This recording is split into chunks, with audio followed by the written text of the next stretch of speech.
Thanks for watching. Don't forget to like, comment, share and subscribe to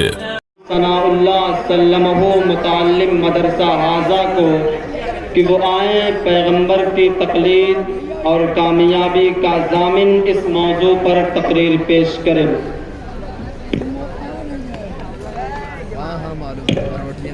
حضرات گرامی اور باہر سے تشریف لائے ہوئے مہمانان کرام، یہ آپ کے اس السلام علیکم ورحمۃ اللہ وبرکاتہ۔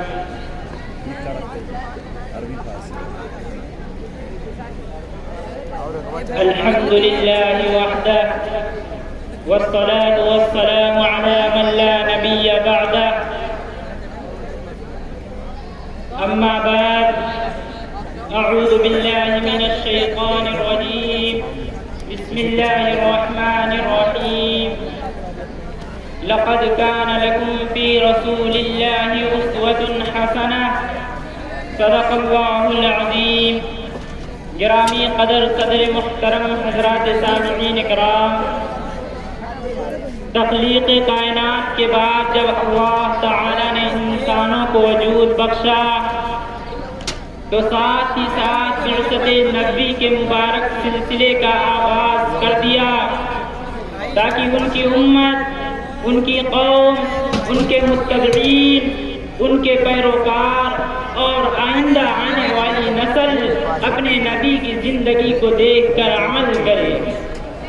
اپنے نبی کے حرکات و سکنات، اپنے نبی کے گفتار و کردار، اپنے نبی کے کیریکٹر کو نمونہ بنا کر اس کی اقتداء اور پیروی کرے،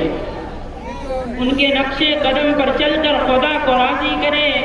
اور اپنی زندگی کو دنیا و آخرت دونوں جگہ گلو گلزار بنائے۔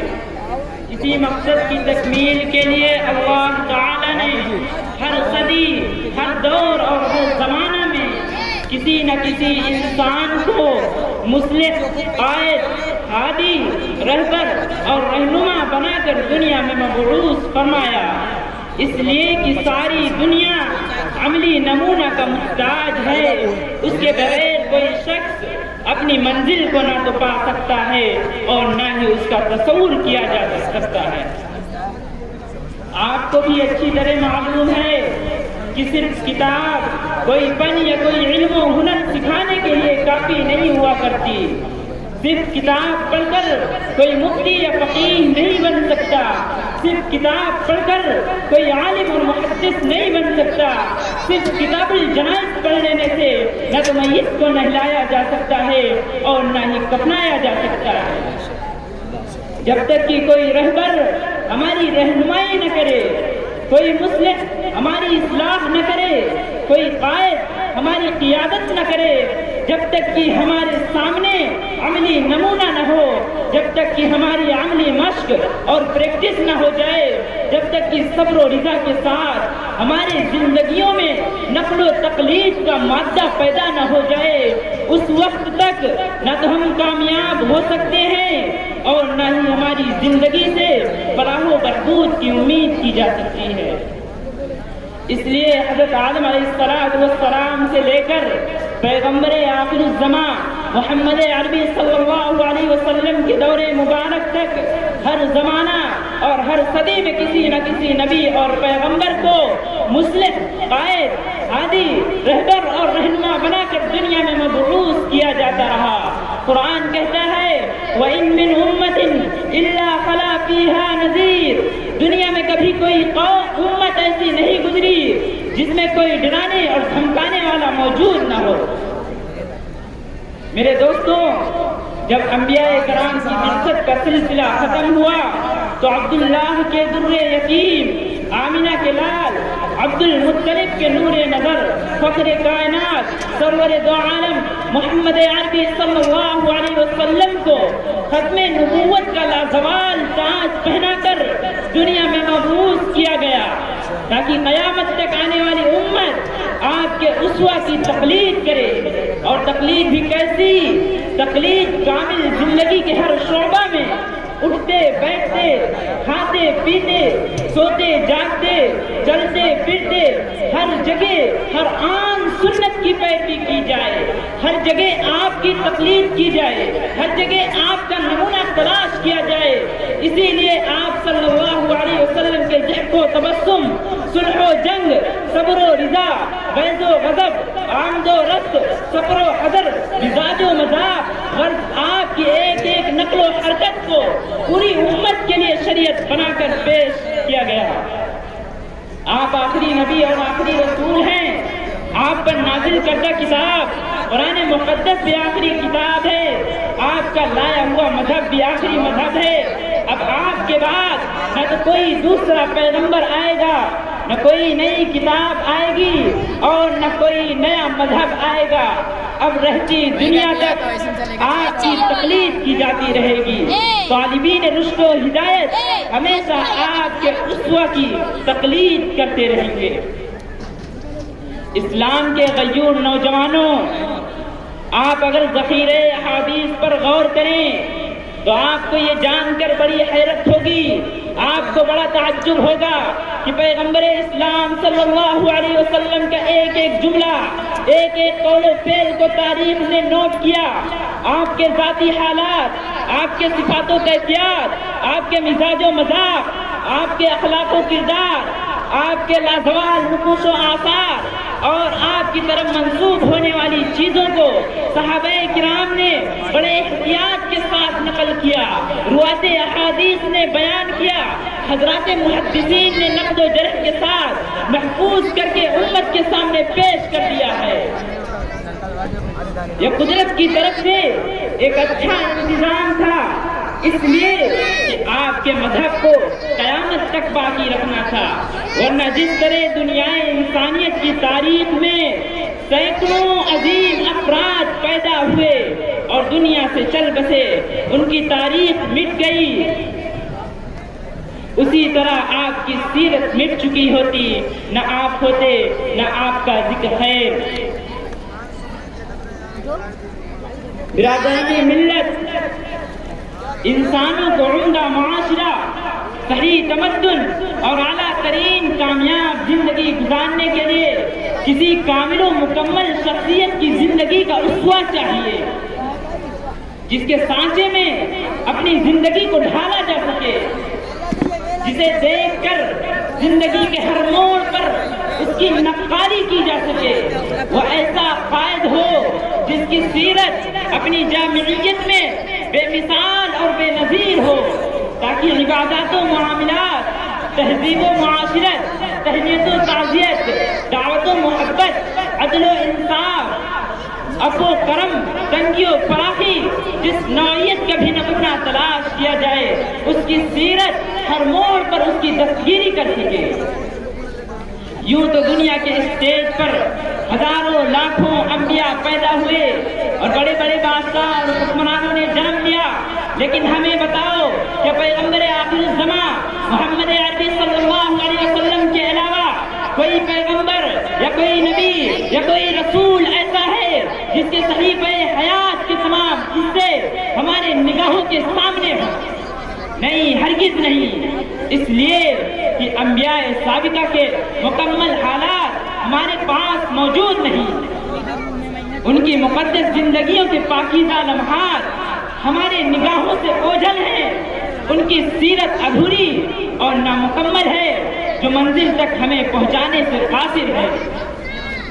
حضرات گرامی، جب آپ اگلے انبیاء کرام کی زندگیوں کا جائزہ لیں گے تو حضرت موسیٰ علیہ السلام کی زندگی میں جنگ اور سپہ سالاری کا وصف نمایاں ملے گا۔ حضرت عیسیٰ علیہ السلام کی زندگی میں عفو درگزر، ملازمت اور نرمی کا وصف نمایاں ملے گا۔ حضرت سلیمان علیہ السلام کی سیرت میں سست و احتشام اور جاہ و جلال کا وصف نمایاں ملے گا۔ حضرت ایوب علیہ السلام کی زندگی میں صبر و رضا کا وصف نمایاں ملے گا۔ خلیل اللہ کی زندگی میں زہد و تقوی کا وصف نمایاں ملے گا۔ تو ذبیح اللہ کی سیرت میں اطاعت و فرما برداری کا وصف نمایاں ملے گا۔ لیکن قربان جائیے محبوب رب کائنات فخر دو عالم محمد عربی صلی اللہ علیہ وسلم پر، جو ابراہیم کی رضا، اسماعیل کی اطاعت، یوسف کا حسن و جمال، ایوب کا صبر، سلیمان کی شوکت، موسیٰ کی کلیمی، شیس کی معرفت، نوح کی شجاعت، لوط کی حکمت، صالح کی فصاحت، یوسف کی حیا، داؤد کی آواز، دانیال کا محبت، الیاس کا وقار، یحییٰ کی عفت، عیسیٰ کا عفو و کرم، بیک وقت ساری صفات سے متصف ہو کر تشریف لائے، جس کے مرقع حیات میں سارے نقش و نگار گلہائے رنگا رنگ کھلے ہوئے تھے، جس کی زندگی بے نظیر اور بے مثال تھی۔ حسن یوسف دم عیسیٰ ید بیضاداری، حسن یوسف دم عیسیٰ ید بیضاداری، آنچ خوبا ہما دارند تو تنہا داری۔ برادران ملت، زندگی کے جس مرحلہ اور جس موڑ پر بھی اسوہ نبی تلاش کیا جائے، پیغمبر کی سنت ہر آن رہنمائی کرتی ہوئی ملے گی۔ عزم و استقلال، شجاعت و بہادری، ہمت و جرأت مندی، عفو در گزر، تعلیم و تعلم، تواضع و انکساری، توکل و استغنا، اظہار و قربانی، جلوت و خلوت، غرض حیات انسانی کے ہر نشیب و فراز، ہر پیچ و خم اور ہر پرخار وادی پر سید الانبیاء کی سیرت کی قیادت ملے گی۔ اگر تم استاد اور معلم ہو تو صحبہ نبی کے معلم قدس کی تقلید کرو، اگر تم متعلم اور شاگرد ہو تو حضرت جبریل علیہ السلام کے سامنے زانوے تلمس کرنے والے کے کیریکٹر کا مطالعہ کرو، اگر تم کسی کے باپ ہو تو حضرت فاطمہ رضی اللہ عنہا کے ابا جان کے حالات کہو، اگر تم اولاد ہو تو حضرت آمنہ کے لخت جگر کے قصے سنو، اگر تم شوہر ہو تو حضرت خدیجہ الکبریٰ کے زوج محترم کی پاک سیرت کا مطالعہ کرو، اگر تم بیوی ہو تو پیغمبر کے ساتھ امہات المؤمنین کی محبت و الفت کی کہانیاں سنو۔ غرض تم جو کوئی بھی ہو اور جس حالت میں بھی ہو، تمہاری زندگی کے لیے نمونہ اور تمہاری سیرت کی درستی و اصلاح کے لیے سامان اور تمہارے ظلمت خانہ کے لیے ہدایت کا چراغ، رہنمائی کا نور محمد رسول اللہ صلی اللہ علیہ وسلم کی جامعیت کبریٰ کے خزانہ میں ہر وقت اور ہمہ دم مل سکتا ہے۔ اے امت مسلمہ کے نوجوانوں، ایک بات اچھی طرح یاد رکھو کہ فلاح و بہبود، کامیابی اور کامرانی صرف اور صرف پیغمبر کی اسوہ حسنہ میں ہے۔ اگر تم عزت چاہتے ہو تو پیغمبر کی تقلید کرو، اگر تم مرتبہ چاہتے ہو تو پیغمبر کی نقالی کرو، اگر تم رفعت چاہتے ہو تو سنت نبی کو اپنا مشن بناؤ، اگر تم رضامندی حق کے طلبگار ہو تو طریقہ نبی کو حفظ جاں بناؤ، اگر تم تابناک مستقبل کے خواہش مند ہو تو سیرت نبی کو اپنی سیرت بناؤ، اگر تمہیں سکون و چین کی تلاش ہے تو پہلے نور محمدی سے اپنے قلب و جگر کو روشن کرو، اگر تمہیں آرام و راحت سے پیار ہے تو پہلے حضور کی سیرت سے پیار کرو، اگر تم اللہ سے محبت کرنا چاہتے ہو تو پہلے اس کے رسول سے محبت کرو۔ اللہ تعالیٰ فرماتے ہیں قُلْ إِن كُنتُمْ تُحِبُّونَ اللَّهَ فَاتَّبِعُونِي يُحْبِبْكُمُ اللَّهُ۔ اے نبی، آپ اعلان کر دیجئے کہ اگر تم اللہ سے محبت کرنا چاہتے ہو تو پہلے میری اتباع کرو، میری سنت کی پیروی کرو، میرا نقل و حرکت کی تقلید کیا کرو۔ غرض جس طرح اور جس حالت میں بھی ہو، کامیابی اور کامرانی کے لیے پیغمبر کا اتباع کرنا ہوگا، طریقہ نبی کو اپنانا ہوگا، سنت نبی سے پیار کرنا ہوگا۔ جب تک تم ان کے طریقے پر چلتے رہو گے ہمیشہ ترقی کرتے جاؤ گے، آگے بڑھتے جاؤ گے، عروج کے منازل طے کرتے جاؤ گے۔ دنیا کی کوئی طاقت تمہاری چمکتی ہوئی تقدیر کو نہیں بدل سکتی، لیکن جس دن تم نے پیغمبر کی اسوہ حسنہ سے روگردانی کی، وہی دن تمہاری زندگی کا، تمہاری بدقسمتی کا پہلا دن ہوگا۔ اس لیے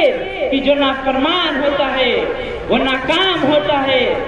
جو طریقے نبی کو ٹھکراتا ہے وہ نااہل ہوتا ہے، جو سنت کو چھوڑتا ہے وہ نامراد ہوتا ہے، جو سیرت نبی سے روگردانی کرتا ہے وہ شیطان ہوتا ہے۔ مسلمانوں، ذرا تاریخ اٹھا کر کے دیکھو، دنیا میں جس قوم نے بھی سنت کو اپنایا، حضور کے اسوہ کو اپنا نمونہ بنایا، وہ کامیاب ہو کر دنیا سے رخصت ہوئے، عزت و رفعت نے ان کا بڑھ کر استقبال کیا، مسکراتے ہوئے کلیوں کی طرح ان کی زندگی گزری، وہ جہاں بھی گئے انہیں عزت ملی، انہیں وقار ملا، بلکہ پوری دنیا ان کا غلام بن گئی۔ اس لیے میں کہتا ہوں کہ وہی عمل مقبول ہوگا جو سنت کے مطابق ہوگا، وہی عمل مقبول ہوگا جو اسوہ حسنہ کے مطابق ہوگا، وہی عمل قابل توجہ ہوگا جو سیرت نبوی کے مطابق ہوگا، اور جو عمل سنت کے خلاف ہوگا وہ مردود ہوگا، وہ بدعت ہوگا، شریعت کی نظر میں اس کی کوئی حیثیت نہیں ہوگی، اس لیے کہ وہ اللہ کے دیے ہوئے نمونہ کے خلاف ہے۔ اسی لیے کسی نے کہا ہے محمد کی اطاعت دین حق کی شرط اول ہے، محمد کی اطاعت دین حق کی شرط اول ہے، اسی میں ہو اگر خامی تو سب کچھ نامکمل ہے۔ اللہ تعالیٰ اسوہ حسنہ کے مطابق ہم اور آپ کو زندگی گزارنے کی توفیق عطا فرمائے، آمین۔